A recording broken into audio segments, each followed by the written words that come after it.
everyone, welcome back to Yousaf Reacts. I'm Lois and today we are diving into the sensational Bollywood blockbuster that took 2023 by storm, Salaar. If you haven't seen it yet, beware, there might be some spoilers ahead, so proceed at your own risk. Salaar has been my most awaited film for 2023. It ticks most of the boxes for the mass movie fan in me, a mass movie focused on a single character dominance. Neel directorial, which is usually a no-nonsense action movie with cracking goosebump scenes and a much awaited comeback for Prabhas, who is tailor-made for characters like this amongst other things. Salaar somehow touches most of these boxes, but does not check it wholeheartedly. This is definitely the most complex storyline of a Prashanth Neel movie. While the plot gets really interesting towards the end, you tend to realize that a lot of time was wasted in the first half for no good reason. Eventually, the movie leaves a lot to be explored in part 2, but I feel there could be too much left to show in part 2. And I'm afraid there is going to be a tough job for editors. It is also quite a risky move to have not even planned to shoot part 2 yet with so much left to be told.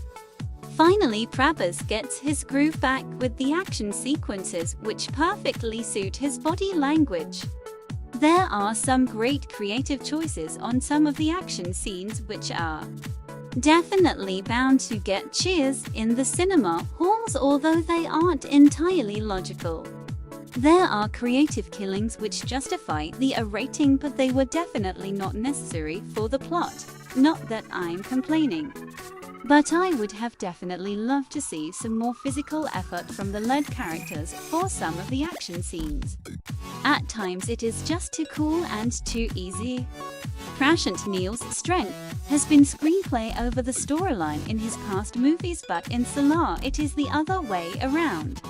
The movie does follow the traditional way of telling flashback stories like most mass movies, but as the movie gets close to the end, there is no payback to the flashback narration. The movie ends like an interval scene, which we have seen in most of the mass movies. This ending makes the first half screenplay seem pretty odd. Neel's previous works have always boasted of minimal, but impactful dialogues. While Akram had some of the best written Kannada lines, KGF had very quirky and mass one-liners, especially with a good mix of Hindi. There aren't any trademark dialogues in Salaar which will etch in one's memory. But Prabhas and Prithviraj does have some fun one-liner exchanges. Those also serve as the little humor element in this movie. Dialogues are well written, but it is not something you'd remember it for years to come. Most of us were already slightly disappointed with the background score of Ravi Basrur in KGF 2 as compared to KGF 1. Unfortunately, the background score doesn't really match up to Prabhas' screen presence and build up for most parts in the first half, especially for his introduction sequence. The music and background score does get better in the second half. And there's a main theme music which could have been made better use of in the first half as well. Overall, the background score falls short of creating some major goosebump moments leading up to the fight. Bhuvan Gowda continues his stellar form with some great shots, and he manages to showcase Prabhas at his best. Aerial shots and shots of the city landscape totally reminds you of KGF 2 in many parts, but not in a bad way. The visual effects team have done a great job in showcasing completely imaginary cities, towns and walls. The choice of using Neel's favorite dark tone does seem excessive at times. Dare I say that they also have done a good job in digitally modifying Prabhas' looks in some scenes, and yes, it is evident.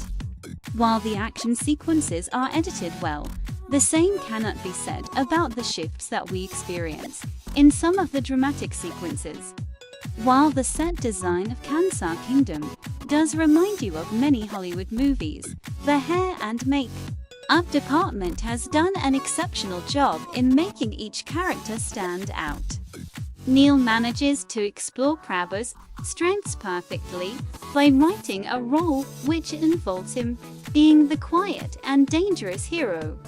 Prabhas' performance does remind one of his Chhatrapati and other mass movie days without the unnecessary comedy and duet numbers. This is definitely the much-needed comeback for Prabhas. Prithviraj does excel as Varada Raja Manna, but at least for part 1 there isn't any USP element for his role which makes him stand out or explore his strengths.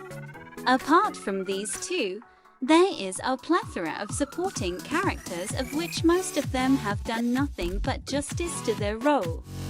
Sriya Reddy, Bobby Simha, Garuda Ram, Madhu Guruswamy, Pramod Panja and Tinu Anand are some of the highlight performers. Of course, special mention to Naveen Shankar, who even with a very little screen presence, makes a major impact, and I am quite excited to see him in part 2. Overall, Salaar makes for an almost satisfying theatrical experience, but it leaves a lot of things open-ended. While it does deliver on the promise of a violent action film, it somehow fails to connect much at an emotional level. Neel continues to show how good he is at doing what he does, but I feel that he does not really justify the time he has invested to bring this dinosaur finally out of its hideout. Have you seen Salaar? What are your thoughts on the film? Let me know in the comments below, and don't forget to hit that like button and subscribe for more exciting movie reviews and updates. Until next time, this is Diana signing off. Stay entertained.